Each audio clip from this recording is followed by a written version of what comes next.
Rahim.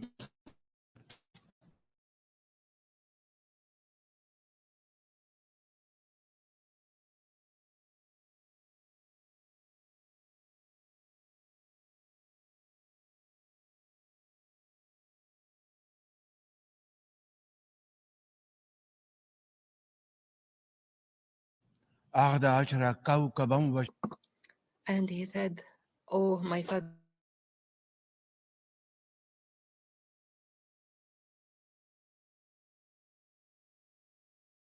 to your brothers, they will devise a scheme for you. The devil مولانا العظيم.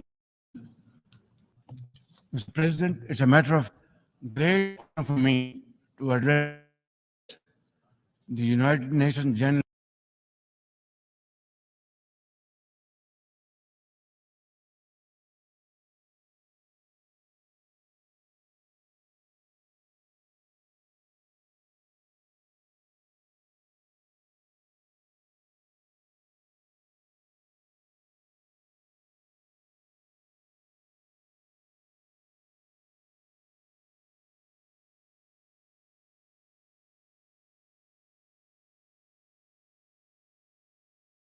UNGA.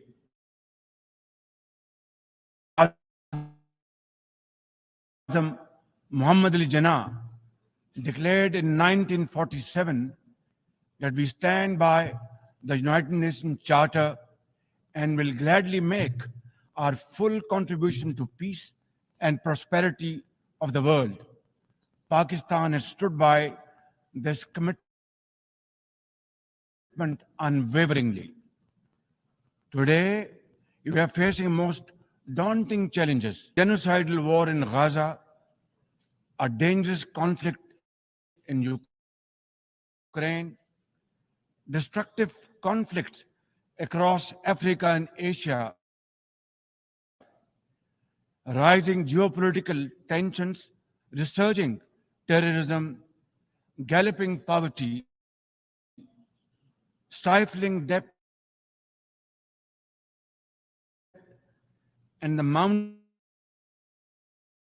impact of climate change, we feel the chill of a new world order.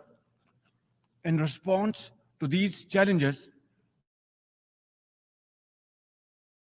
on development, peace and security, technology, and global governance in the pact of the future. Mr. President, today I stand before you to express the searing pain and anguish of the people of Pakistan at the plight of the people of Gaza. Our heart beats as we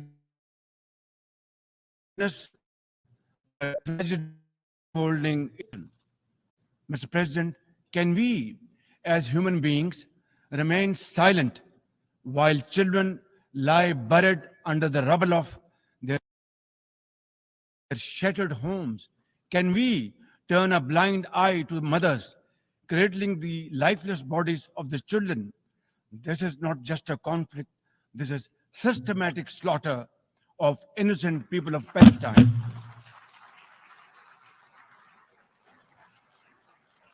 Ladies and gentlemen, an assault on the very essence of human life and dignity. The blood of Gaza's children stains the hands of not just the oppressors, but also those who are complicit in prolonging this cruel conflict. When we ignore their endless suffering, we diminish our humanity. It is not enough to condemn, Mr. President. We must act now and demand an immediate end to this bloodshed. We must remember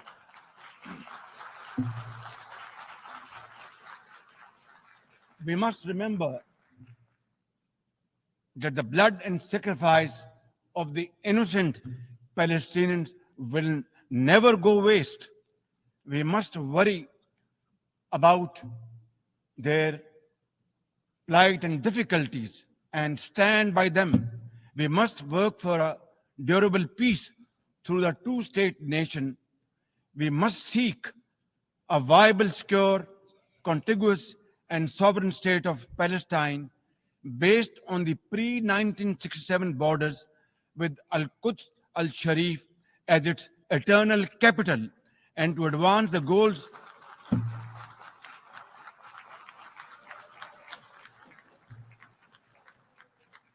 and to advance these goals, Palestine must also be immediately admitted as a full member of the United Nations.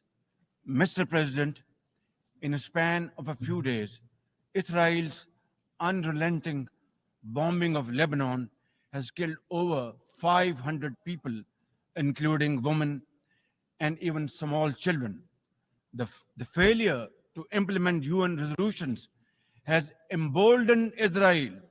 It threatened to drag the entire Middle East into a war whose consequences could be very grave and beyond imagination. Similarly, like the people of Palestine, the people of Jammu and Kashmir too have struggled for a century for their freedom and right to self determination. Instead of moving towards peace, India has resiled from its commitments to implement the Security Council resolutions on Jammu and Kashmir. These resolutions mandate a plebiscite to enable the people of Jammu and Kashmir to exercise their fundamental right to self determination. Ladies and gentlemen, since the 5th of August 2019, India has initiated unilateral illegal steps to impose what its leaders ominously call a final solution for Jammu and Kashmir. Day in and day out, 900,000 Indian troops terrorized the people of occupied Jammu and Kashmir with draconian measures, including prolonged curfews, extrajudicial killings, and the abduction of thousands of young Kashmiris. At the same time, in a classic settler colonial project, India is seizing Kashmiri lands and properties and settling outsiders into occupied Jammu and Kashmir in their nefarious design to transform the Muslim majority into a minority. This hackneyed tactic is employed by all occupying powers, but it has always failed. In Jammu and Kashmir too, it shall fail by the grace of God. Ladies and gentlemen, ladies and gentlemen, the Kashmiri people are resolute in rejection of the false Indian identity. The New Delhi seeks to impose upon them very, very severe conditions, and atrocities are being committed every hour. India's policy of brutal coercion and oppression in occupied Kashmir has ensured that Burhan Wani's legacy continues to inspire the struggle and sacrifices of millions of Kashmiris. Inspired by the legitimacy of their epic struggle, they remain defiant. Their heart wrenching stories remind us that behind every statistic lies a human life, a dream deferred, and a hope shattered. Every more, even more worryingly, it is engaged in massive expansion of its military capabilities, which are essentially deployed against Pakistan. Its war doctrines envisage a surprise attack and a limited war under the nuclear overhang. Thoughtlessly, India has spurned Pakistan's proposals for a mutual strategic restraint regime. Its leadership has often threatened to cross the line of control and take over Azad Kashmir. Ladies and gentlemen, Mr. President, let me state in no uncertain terms that Pakistan will respond most decisively to any Indian aggression. Therefore, to secure durable peace, India must reverse the unilateral and illegal measures it has taken since 5th of August 2019 and enter into a dialogue for a peaceful resolution of the Jammu and Kashmir dispute in accordance with the UN security resolutions and the wishes of the Kashmiri people. Mr. President, remember, illegal occupation creates a fresh hell every day in the killing fields of Palestine and in the pristine valleys of occupied Jammu and Kashmir. Apart from conflicts, Mr. President, the 21st century has brought a cascade of crises, including the reversal of development and the mounting impact of climate change. 2 years ago, my country was devastated by catastrophic floods, causing $30 billion in damages. It is now clear that each summer will bring blistering temperatures and trigger fresh climate impacts. Pakistan emits less than 1% of global carbon emissions, yet we have paid a very heavy price for no fault of ours. This is most unfair in any calculus of global justice. We must uphold the axiom the polluter must pay. Ladies and gentlemen, Pakistan looks forward to fulfillment of commitments made by our development partners to support the achievements of the SDGs and climate goals, including a new annual goal beyond $100 billion in climate finance. Mr. President, with nearly 100 developing countries trapped in the vicious cycle of debt and liquidity crisis, which I always call a death trap rather than debt trap, achieving the SDGs in these circumstances remain a distant mirage. The international financial architecture, which the Secretary General has described as morally bankrupt, and the world trade and technology regimes must be reformed and aligned to promote development and global equity. Mr. President, since assuming office in March this year, the progress and prosperity of my 240 million people has been my singular focus. We have taken some very difficult but necessary decisions that have rescued our economy from collapse, restored macroeconomic stability, controlled physical deficits, and strengthened our reserves.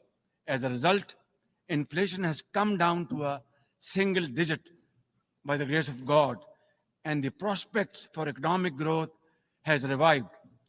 I would like to explain this challenge and the way we are negotiating, Mr. President, by reciting a stanza from a poem which enormously makes me very emboldened, very brave, and hardworking, and commit untiring efforts. And this stanza is a befitting example of hard work and, of course, facing challenges and then pave the way for success stories. And stanza is when things go wrong, as they sometimes will, when things go wrong, as they sometimes will, when the road you are trudging is all uphill, when things go wrong, as they sometimes will, when the road you are trudging seems all uphill, when the credits are low and debts are high, when the credits are low and debts are high, when you want to smile, but you have to sigh. When you want to smile, you have to sigh. When care, read health. When care is pressing you down a bit, when care or health is pressing you down a bit, rest if you must, but don't you quit. This is how, Mr. President, we have learned to face our challenges and negotiate the most daunting challenges we have faced. Mr. President, situated at the crossroads of South and Central Asia and the Middle East, we have prioritized geoeconomics and regional connectivity to secure win win outcomes for our people. The second phase of the landmark China Pakistan Economic Corridor has been successfully launched through the Apex Special Investment Facilitation Council. We are mobilizing investments in resilient infrastructure, renewable energy, minerals, sustainable agriculture, and technology. This will herald a new era of development and modernization in my beloved country. Ladies and gentlemen, for 2 decades, Pakistan has fought terrorism boldly and most successfully, defeating terrorist groups within Pakistan. We have paid a very heavy price. 80,000 of our brave soldiers and civilians have been martyred, including innocent school going children. And the gory memories of APS school carnage haunt us till date. Our economy has suffered a loss of $150 billion. Unfortunately, today we are again confronted by a new wave of externally financed and sponsored terrorism, especially by the TTP, Fitna al Khawarij, and its associates. Ladies and gentlemen, make no mistake, inshallah, by the grace of God, we are determined to eliminate this threat as well through our comprehensive national effort by the name of Azme Istehkam, meaning resolve to promote peace and stability. And we will work collectively with the international community to combat all forms of terrorism and reform the global counterterrorism architecture. Mr. President, Pakistan seeks the earliest possible normalization of the situation in Afghanistan. We join the UN's appeal for $3 billion in humanitarian assistance to the millions of suffering Afghan brothers and sisters. At the same time, we endorse and share the international expectations that the Afghan interim government would respect human rights, including the rights of women and girls, and promote political inclusion. In particular, the interim government must take effective action to neutralize all terrorist groups within Afghanistan, especially those responsible for cross border terrorism against neighboring countries. These include ISIL K, Daesh, the Al Qaeda associated TTP, Fitna al Khawarij, Majid Brigade, the BLA, and other terrorist groups, which unfortunately are seen on Afghan territory. Mr. President, another troubling global development is the escalation of Islamophobia, which is now manifested by frequent desecrations of the Holy Quran, attacks on mosques, negative stereotyping of Muslims, and acts of discrimination and violence against them. The most alarming manifestation of Islamophobia is the Hindu supremacist agenda in India. It aggressively seeks the subjugation of 200 million Muslims and the obliteration of India's Islamic heritage.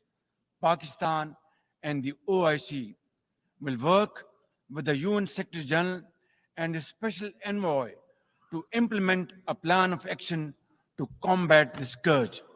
Ladies and gentlemen, Pakistan seeks an immediate end to the tragic conflict in Ukraine and its peaceful resolution in accordance with the UN Charter and international agreements. Ladies and gentlemen, Pakistan has a long and proud history of solidarity, friendship, and cooperation with the nation of Africa.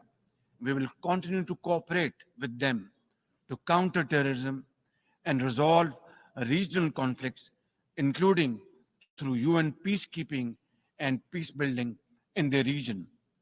Finally, Mr. President, as we leave this August hall, we must carry with us a message for our people that the weak are not voiceless, that the oppressed should not lose hope, that poverty is not preordained, and that Allah Almighty promise of justice and equality in our terrestrial life.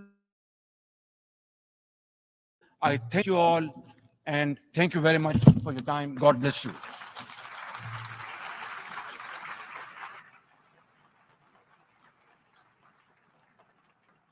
On behalf of the Assembly, I wish to thank the Prime Minister of the Islamic Republic of Pakistan.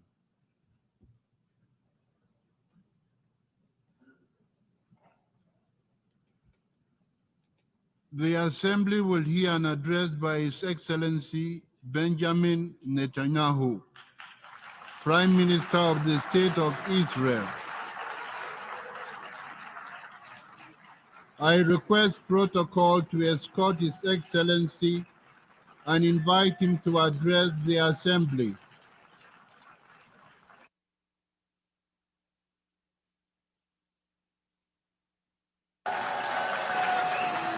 Order, please. Ladies and gentlemen, order.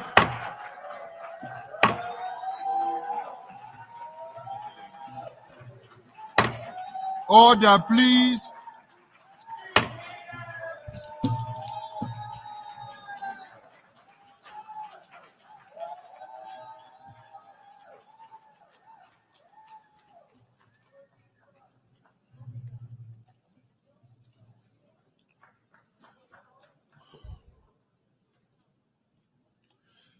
Mr. President,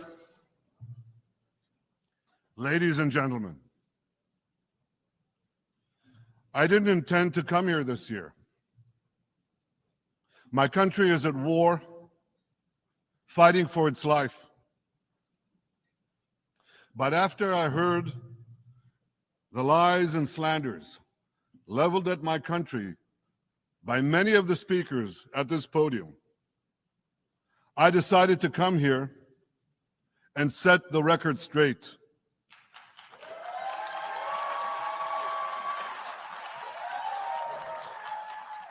I decided to come here to speak for my people